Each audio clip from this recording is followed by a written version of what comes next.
All right, making a quick video on telescoping series, post bio exam, which went all right.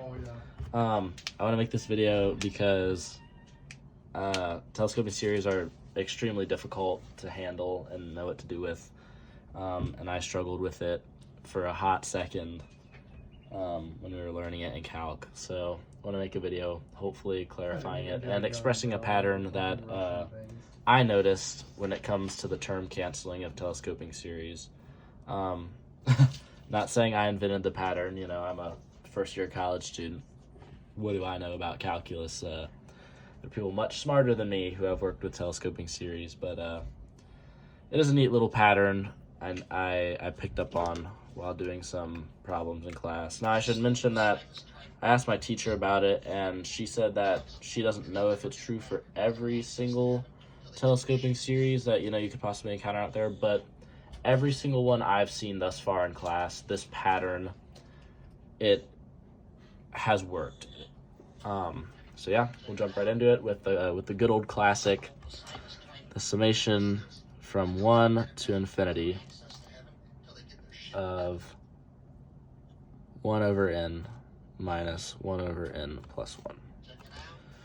So first we want to start off with writing out our series, right? Because that's what this is. We're looking at a sequence, right? This is our a of n.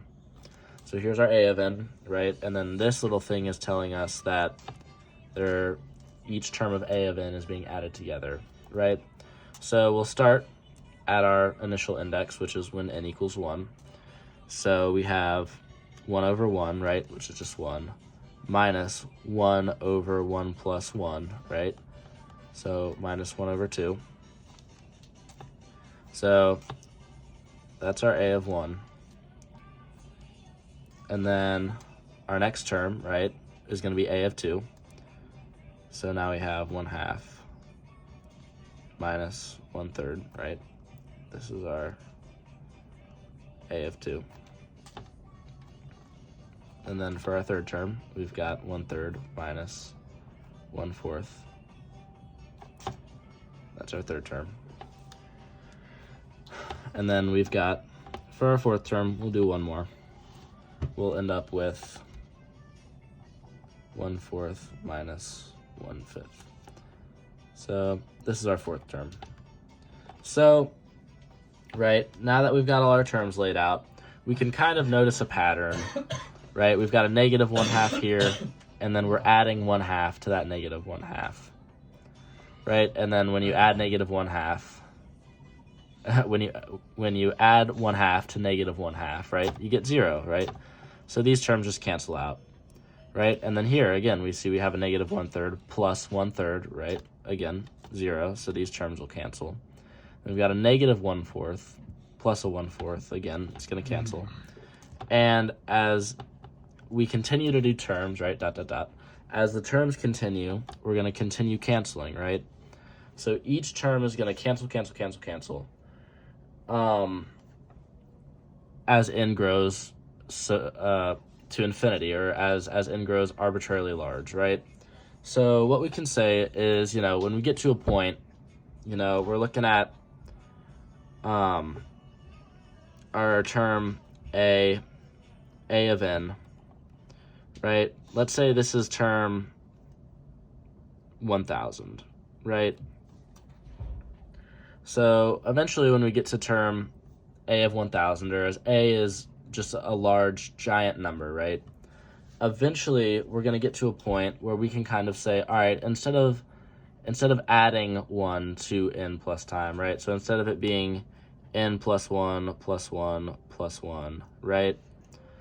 999 times, right? We can say, what if we said instead is 1001 minus 1, right? That still gives us a of 1000, right? But now instead of saying plus 1 however many times, we can just say minus 1. So then we can kind of use this to apply it to our as n grows arbitrarily large, right? So now we can do the summation of our n's, right? So if we start off with 1 over n minus 3, right, minus 1 over n minus 3 plus 1. And then we'll continue that, plus 1 over n minus 2 minus 1 over n minus 2 plus 1. Right?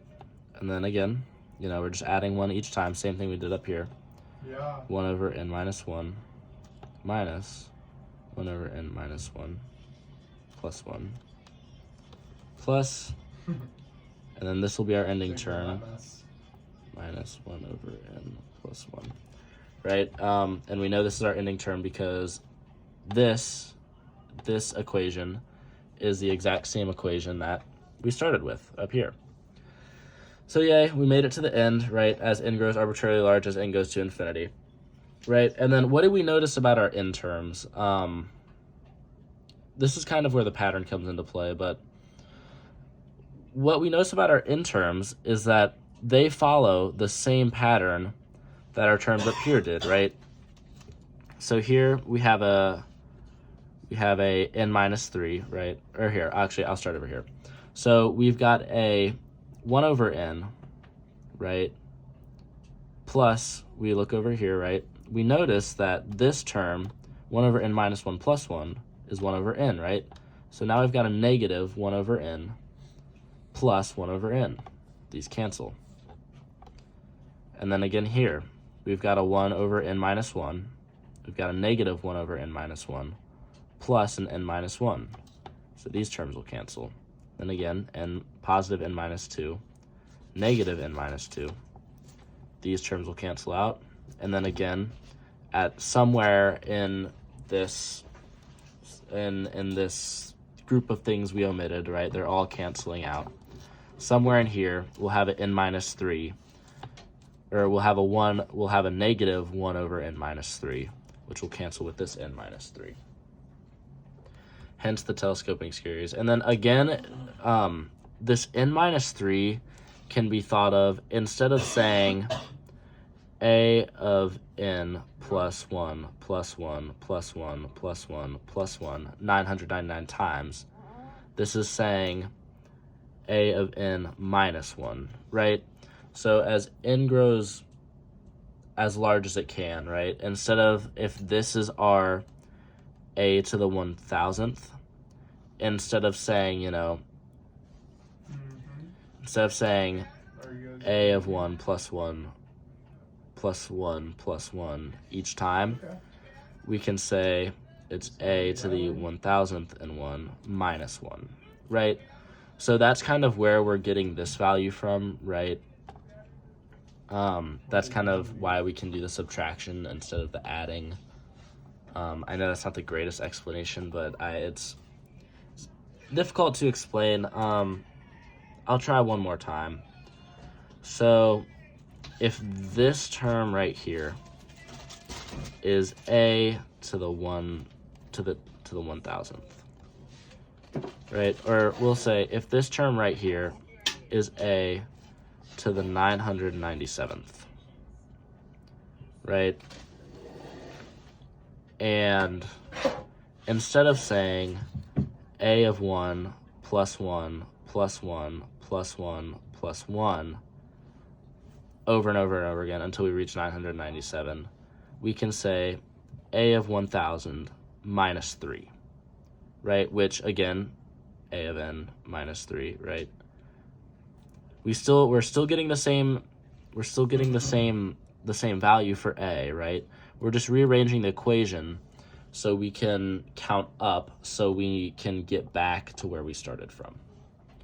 So once we've done that, right, we know all of these terms cancel. Everything cancels except for this 1 that we started with, and this negative 1 over n plus 1.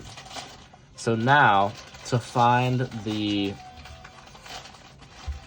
summation of our series, to find what our series converges to, right, we can do the limit as n goes to infinity of 1 minus 1 over n plus 1, right? So then when we plug in our infinity for n, we have 1 minus 1 over infinity plus 1, right? Which equals 1 over 1, or sorry, 1 minus 1 over infinity, which equals 1 minus 0, which equals 1. So that's what our series converges to. So now we'll try a different example, something a little more advanced, but still kind of follows the same thing. And on this one, I'll show the pattern a little bit more. It'll be a little easier to see. So we'll do the summation from n equals 2, or we'll use k for this one. K equals 2 to infinity of 1 over k minus 1 over k plus 2. So again, we're going to start off with the same thing. Also, this minus sign right here, the similarity between these two and this minus sign right here, is what'll clue you into it being an infinite series. So if you see something and you're not too sure what to do, try to get it into a form like this, and that'll kind of clue you in as to whether or not it could be a telescoping series. So again, we'll start with our a of 1, which since we're starting at 2, right, our a of 1 is going to be when k equals 2. So we have our a of 1, which is going to be 1/2 minus 1/3, right? That's our a of 1, plus 1/3 minus 1/4, plus 1/4 minus 1/5. Sorry. 1/6. Sorry, this one should be 4. This one should be 5. My apologies. So we have a of 2 and a of 3. So then we'll do one more term here. We end up with 1/5 minus 1/7. N's growing arbitrarily large throughout this time frame. So this is our a of 4. So we can kind of notice a pattern where we have negative 1/4 and a positive 1/4, which will cancel with each other. It'll be 0. We've got a negative 1/5 here and a positive 1/5 here. What? Right, this again, following this same pattern here, we'll have this negative 1/6 will cancel with our a of 5, right? So that'll be somewhere out here. So our 1/6 will cancel, and our 1/7 will cancel. Again, keep in mind that this a of 1, this is our first term in the series, but k is equal to 2, right? Because we're plugging in 2 for k. So even though we're starting at a of 1, our a of 1 is going to be this right here. So our a of 1 is going to be k equals 2, and then our a of 2 is going to be k equals 3.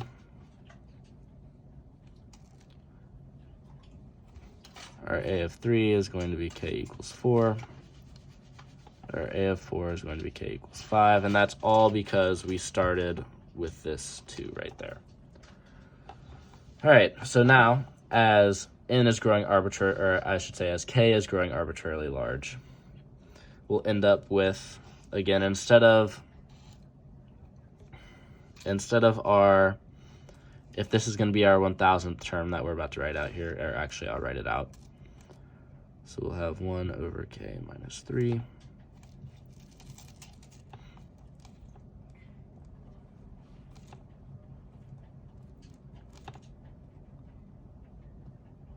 Where? So again, if this is our 1,000th term, right? Instead of saying a of 1 plus 1 plus 1 plus 1 plus 1, right? We're saying it's a to the 1003 minus 3, right? And then for this next one right here, have 1 over k minus 2 minus 1 over k minus 2 plus 2. Instead of saying, if this is our a to the 1001 term, instead of saying a to the 1 plus 1 plus 1, right, we're saying a to the 1003 minus 2, right? So that's kind of all this is. And then again, this is our k, or a of k. So all that we're doing here is rewriting our expression in terms of subtraction versus addition, right? Because up here we just added 1 each time. Now instead of, writing out all of these things that we've added, we're subtracting, right? But each time we're still adding 1, right? If you'll notice, our term is still increasing by 1 each time, but instead of writing it in terms of addition, we're writing it in terms of subtraction. So we have 1 over k minus 1 minus 1 over k minus 1 plus 2. And our final term, 1 over k minus 1 over k plus 2. So again, we know this is our final term because we're ending with what we started with up here. And then just for consistency's sake, I'll write this one out. This is our 1002 term. And again, this could be any number arbitrarily large, because what this expression is just us writing how this series is acting as k grows bigger and bigger and bigger. So again, this is a to the 1003, except this time minus 1, right? And then again, this is our k value. So the term's increasing by 1, and again, we're just rewriting it in terms of subtraction, right? So this is, now that we've got it all laid out, right? Obviously, this pattern is a little bit harder to see.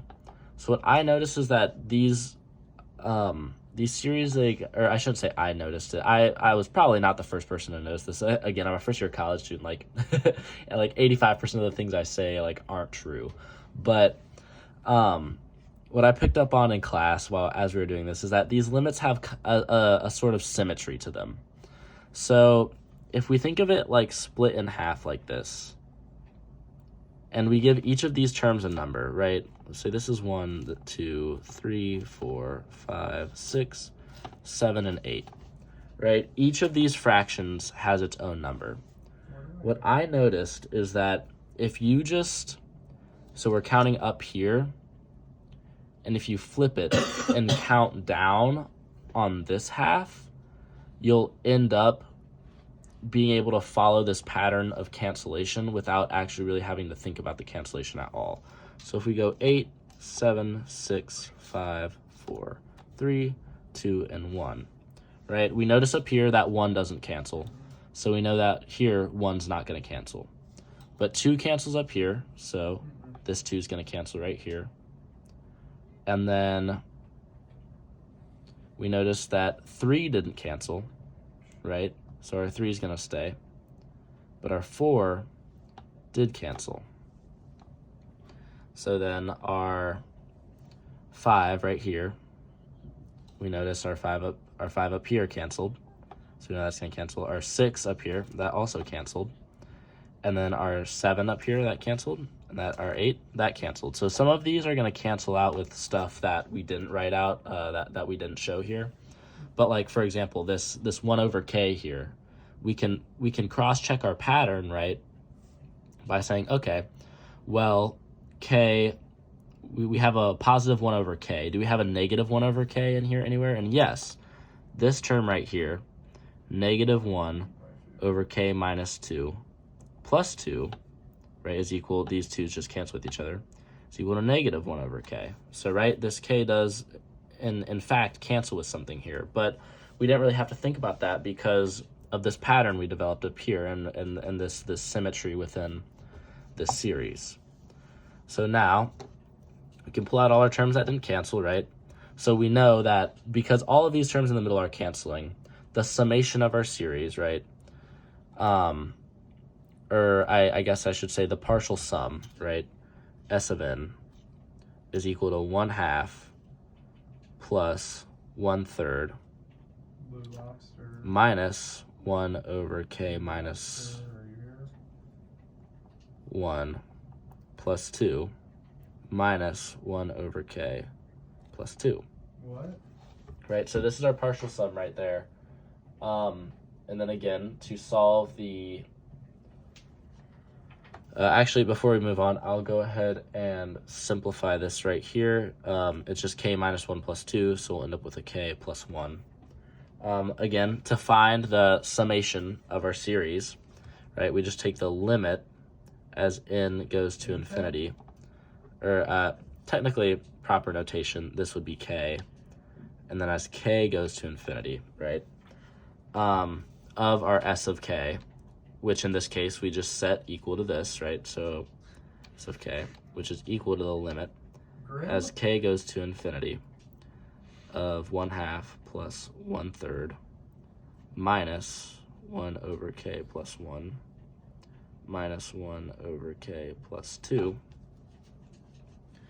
So, you know, when we plug in our infinity, right, we know that this is going to 1 over infinity, which is going to 0. We know that this is also going to 1 over infinity, which also goes to 0. So now we know, after we've plugged in our infinities for k, we now know that we're left with, right, because these have no k's in them, they don't get the infinity applied.